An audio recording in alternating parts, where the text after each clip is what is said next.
Takulandirani pano pa Samamveta YouTube channel ndipo nkhani zathu za msiku lero muli ndine Mike Thompson. Ndipo nkhani yathu yoyamba msiku lero ndi yakuti bungwe la National Statistical Office NSO lati mlingo wakukwera mtengo kwa katundu wakwera kufika pa 27.3% mu mwezi wa Julayi kuchoka pa 27.1 kuchokera mwezi wa Juni. Malingana ndi chikalata chimene bungweli latulusa, izi zadza kamba kakukwera kwa mitengo ya zakudya kumene kwafika pa 32.4% mu Julayi kuchokera pa 31.6% mwezi wa Juni. Komabe mlingo wa mitengo ya katundu amene si chakudya unatsika mpaka 19.3% kuchokera pa 20.1% mu nthawi yomweyi.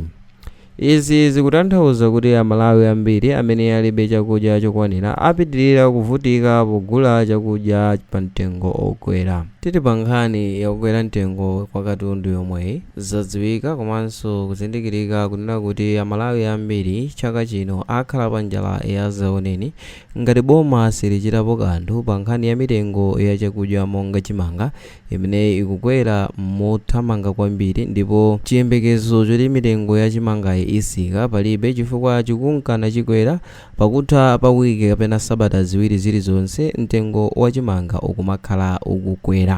Ndipo titatha kuona pa nkhani imene tionenso kunena kuti ndalama yakwacha ili pa chiopsezo choti itha kuchepa mphamvu kwambiri poyerekeza ndi ndalama za euro komanso pound ndi ndalama ya ku South Africa imene ndi rand. Malingana ndi ripoti limene atulusa a Reserve Bank of Malawi likuonesa kunena kuti kuchokera pa theka la chaka chino kuchokera mwezi wa Januwale kufikira mwezi wa June ndalama yakwacha idagwa mphamvu ndi 8.6% moyerekezana ndi euro komanso inagwa mphamvu 6.2% moyerekezana ndi pound, ndipo idagwanso mphamvu ya 3.4% moyerekeza ndi ndalama ya ku South Africa imene ndi rand.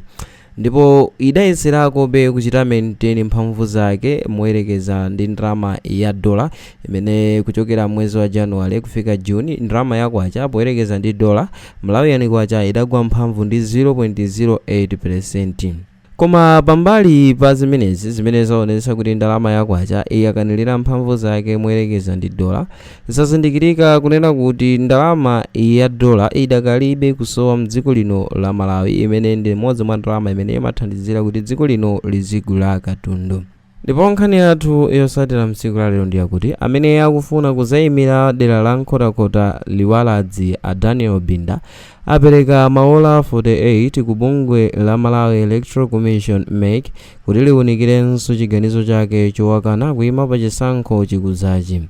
Bungwe la MEC lakana Abinda atipoti sadakwanirise kupereka ndalama yokwana 2.5 million imene imafunikira kuti munthu wofuna kupikisana pa udindo wa phungu apereke. Bungweli lidati Abinda adapereka ndalama yokwana 1.2 million 50,000 koma kudzera mwa wayimira pa milandu Abinda alembera kalata bungwe la MEC kufotokoza kuti adapereka ndalamayi popeza bungwe la MEC lidauza achinyamata osadusa zaka 35 kuti azipereka theka la ndalama zofunikazo. Koma MEC ikuti Abinda zaka zawo zaonjezereka ndi miyezi isanu kotero kuti sali ololedwa kupindula ndi ndondomekoyi. Abinda adandaulanso kuti bungwe la MEC silidawafotokozere kuti pali zina zolakwika pamene linkalandira kalata zawo, ndipo adawauza kuti zonse zili bwino. Oyankhulira bungwe la MEC Asangwani Mwafulira ati sadalandire kale kalatazi.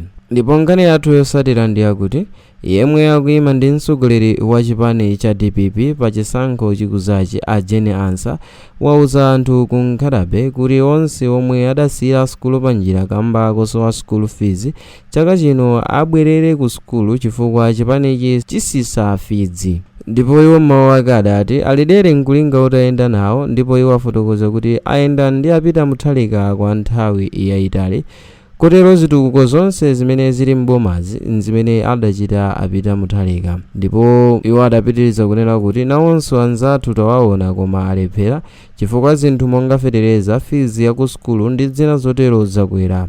Awo m'mawu ake a Jenyansa adatero. Iwo anena izi pa msonkhano woyimayima atafika pa Nkhatabe boma, komwe anatinso amayi azizalandira 100,000 aliyense kuti azizachitira mabizinesi awo chipanichi chikalowanso m'boma pa 16 Septemba lino.